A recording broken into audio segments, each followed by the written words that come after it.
दुर्योधन की आंखों में अब सिर्फ एक ही सपना था। पांडवों को इतना तोड़ दो कि वे कभी सिर ना उठा सकें। लेकिन सीधी लड़ाई में यह संभव था, क्योंकि धर्म, वीरता और जनता का विश्वास पांडवों के साथ था। इसलिए उसने रास्ता चुना चालाकी का।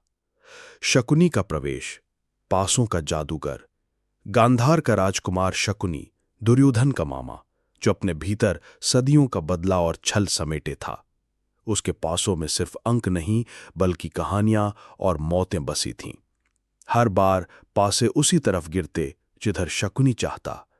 और यही था दुर्योधन का असली हथियार। एक ऐसा खेल जिसमें जीत तय है, लेकिन हारने वाले को पता भी नहीं चलता कि वो फंस चुका है। युधिष्ठिर की कमजोरी, दांव का आकर्षण। धर्मराज युधिष्ठिर सत्य के पक्के, धर्म के रक्षक, लेकिन एक ऐसी कमजोरी थी जो उनकी सारी ताकत पर भारी पड़ने वाली थी, जुए का मोह। दुर्योधन ने इसी कमजोरी पर वार करने का निश्चय किया।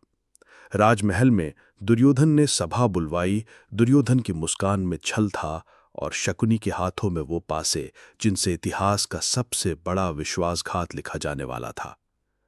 दांव तर दांव, पतन की सीढ़ियां। पहला दांव राज्य, दूसरा अयोध्याएं और सेनाएं, तीसरा स्वर्ण रत्न खजाने, चौथा भाई, पांचवा स्वयं, और फिर छठा दांव द्रौपदी। सभागृह की दीवारें जैसे इस अन्याय पर कांप उठी थीं। द्रौपदी को खींचकर लाया गया, उसके वस्त्र हरण का प्रयास हुआ।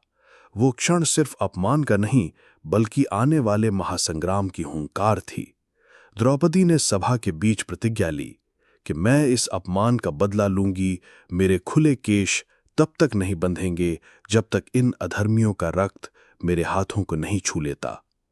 महाभारत की नींव, वो दिन, वो सभा और वो पासा, यही थे महाभारत के युद्ध की असली शुरुआत। दुर्योधन ने सोचा था कि उसने पांडवों को हमेशा के लिए तोड़ दिया, लेकिन सच ये था, उसने अपने ही विनाश का द्वार खोल दिया।